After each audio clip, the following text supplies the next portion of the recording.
So it's Friday night, and I didn't want to sit inside. So I put my shorts on and come out in the garden to read Life as Carola. This is a far memory book by Joan Grant. I hope the sound travels all right here. I think so. I'm in my old camper van, which doesn't drive anymore. But it doesn't matter. It's a cozy place to sit of a summer's evening. This is I think we're in the fifth chapter of this. The last one was Village to Village. And Carola is the illegitimate daughter of Lord Griffin. This all plays 1510. She was born, so we're about in 1518 here or something. She's on the road again with her mum, and we listened about Bernard. We are here now under the with the title of Sorrowful Woman. I'm not sure why we never went back to Donnelly's, but I think it was because Mother was too proud to let her see that none of our fine hopes had been realized, that we were still living from day to day, still beggars instead of the bringers of gifts that we had thought we should be when we returned. The hardships she had experienced during the 2 years since we had left there had changed my mother. She no longer seemed the same woman who had so often told me stories and legends to teach me that love, even unhappy love, is the essence of the teaching of Christ. Even her voice had been different, gentle, calm as muted strings. There are 3 goddesses, 3 sisters. They are love and sorrow, and the third is hatred. He that knows love only is blessed. He who knows sorrow may know love also, and be comforted. He who has taken hatred for a companion to shield him from sorrow, so that he cannot see the face of love, dies like a scorpion of his own poison. It seemed to distress her that I had not grown bitter as she had. I remember her saying to me, "You're a strange child, Carola. Once I hoped to keep you safe against the world with peace and beauty as your counselors, but in the last 2 years you have seen much poverty and hate, of hunger, avarice, and dumb despair, yet you have seemed content. Has all this taught you nothing? Remember, to love another is to invite an unknown guest to dwell with you, a guest whom you can never bid depart. And this so welcome guest comes through the door with her face veiled. You are so sure that when she shows her face it will be joy that shines upon you, but when she lifts her veil, it is often grey sorrow that has come to keep with you eternal company. How can I stop loving? I don't want ever to love anyone as you loved my father. It is hard to know love, so that one may bolt one's door against her, for she is a master of disguise, a murmur of 1,000 parts. She will shower many gifts upon you to gain your confidence. She has given us each other. Flowers, clouds, the young green of willow leaves in spring, and the quiet benediction of snowflakes. The stars are her comforts, and she gives you warm apricots and melons for your thirst. She will beguile you with ice flowers on a winter thorn tree and water weeds flowing in a stream. The gentle breezes are her messengers, and singing birds her lute players. How can I teach you to defend yourself against her, when all that has brought you joy since you were born has been her gift? I found it difficult to understand why love always seemed to bring sorrow also. Sometimes even Bernard was sad because he loved Mother and she could not love him. I said, I wish that loving people was like loving things. I loved my little mermaid. I knew that even though she was a sea fairy, she couldn't love me, and it didn't matter. But when we knew my father didn't love us anymore, we were so unhappy. Could a woman learn to love a man as she loves a tree? Learn to take pleasure in her own love and yet be indifferent to what she receives from him in return? I think to do that, she would have to be more than mortal. Only the love of God and the Blessed Virgin, perhaps of the saints, has that serene quality. Their love is like the sun, which sends down its rays with a sublime indifference, whether they cool the leaves from reluctant bowls or parch the water from a thirsty plain. Why did Christ tell his people to love each other if it makes them more sorrowful? Perhaps it is the true meaning of his words. Perhaps the true meanings of his words has been forgotten.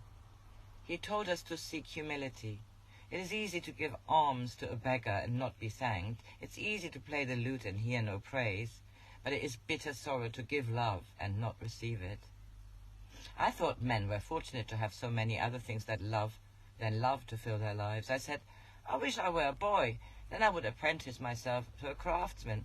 I should like to be a goldsmith, or perhaps a woodcarver. Why can't women be apprenticed? Men are jealous of women, because a woman can make a child out of flesh and a man can only make a statue out of marble. They are proud and arrogant. They hate to remember that the greatest of them once screamed for a woman's breast, and if she had denied him the charity of her milk, he would have died. Even the Pope once wet his swaddling clothes and had to be cosseted to break his wind. God himself allowed his only son to spend long months within a woman's womb, but he could find no man worthy of divine fatherhood. Then why was Jesus born a man and not a woman? Because he took upon himself the form of the lowest of God's creatures as the symbol of his supreme humility. Are all the legends that the troubadours sing nothing but lies? The songs of knights and princesses who love each other in joy until they died? I have seen very little of the world, even of Italy. It may be that somewhere there is happiness. There may be men who do not tire of women when they have possessed their hearts. Perhaps it is women's dream of heaven that have made these songs. It may be that you will find them true, Carola, in some strange land where mermaids and dragons dwell, where gazelles talk and flowers sing madrigals. Chapter 6. Revolt in Padua. We seldom went into a big town, but when we were in sight of the walls of Padua, the pack donkey put its foot into a hole and broke its leg. The panniers were put on to Celestina, and as mother could not walk very far, we decided to stay in Padua until we had collected enough money to buy another animal. It was a market day, and carts were streaming into the city from the surrounding farms. Bernard persuaded a carter to let mother and me sit up amongst the grain sacks while Celestina trotted along behind us. There were soldiers at the gate who questioned nearly everyone before letting them through, but they must have known the carter and perhaps thought we were part of his family, for they did not make us halt. When the carter set us down in the market square, he told us the way to a little wine shop, the house of his sister's husband, where he said we should be well looked after. It was in a narrow alley that ran along inside the town wall, and although it was small, there was a good stapling for people who came in from the countryside to attend the market, often left their animals there for the day. The owner and his wife were friendly people, and they said we could have the empty room next to the wine store without payment until Bernard had found work for us. The only furnishing were some wooden pegs driven into the wall and a blank bench under the window, but the man spread some clean straw to make a pallet, and his wife lent us 2 woolen covers of her own weaving. Bernard took me with him while he went from tavern to tavern trying to find an innkeeper who would let us entertain his patrons. Everywhere we went the people seemed nervous and furtive. There was a feeling of unrest hanging over the town, palpable as the mist over a swamp. I didn't want to stay there, and I begged Bernard to take us away, even if we had to sleep on the bare hillside. But he was in one of his moods when he thought tomorrow would see the change in our fortunes, and he laughed at me for being frightened. Perhaps I had disturbed him more than he would admit, for after a few days he decided that we had better move on to a smaller town, and it was arranged we should leave on the following morning. He came to wake us while it was still dark, not to tell us to get up, but to say that mother was to keep me with her in our room all day, that on no account were we to go out into the street. I asked what had happened, and was told that during the night there had been some disturbance amongst the townspeople, but I was not to be afraid, for it would soon pass. I felt something terrible was going to happen, and however often I told myself not to be silly, it did no good. Although Bernard knew there had been fighting between the foreign soldiers and the townsmen, he insisted on going out to see what was happening. A wounded man had been brought to the inn while I was still asleep. He was hidden in the wine store, and through the thin partition I could hear him groaning and muttering to himself. I wanted to go and see if I could help him, but it was not allowed. Soon after the dawn he grew quiet. I didn't know whether he had died or fallen asleep.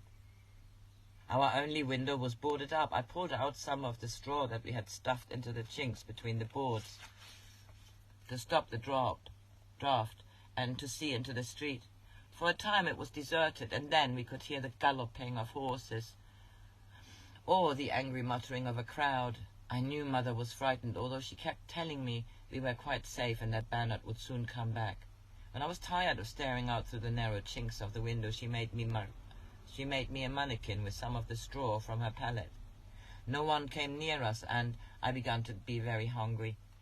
We had a loaf of black bread and some mutton slices, which Mother had prepared to take with us when Bernard had said we were to make ready to leave the town. The meat was almost raw and the fat grey and sticky, but we had nothing else. Towards evening we could smell smoke, strong and acrid on the wind, and see the red glare of a distant fire. Mother told me she thought it was in the direction of the merchants' quarters. She said, perhaps the mob have set light to some of the houses, so that their oppressors will have to fling open the iron-barred doors that guard their treasures. When they try to escape, they will find the poor, who for so long have plotted against their masters, waiting for them, as dogs wait for the rats to bolt from a burning hayrick. What will they do to the merchants? Their bodies will be stripped and thrown into the river. In a few days a corpse may glide past the village further downstream, and if a fisherman wonders who once wore that swollen flesh, his passing thought will be its only requiem. Are you sure it will only be the merchants who are killed? No, child. This riot, an angry crowd sullen with hunger, who at last turn to fight, is like all wars. It is the same when men pick a quarrel in a tavern brawl, the sack of the city, or when king rides out to battle and the people of two lands are joined in conflict. Where men sow hatred, death is their harvest. I finish this here. Have a good Friday.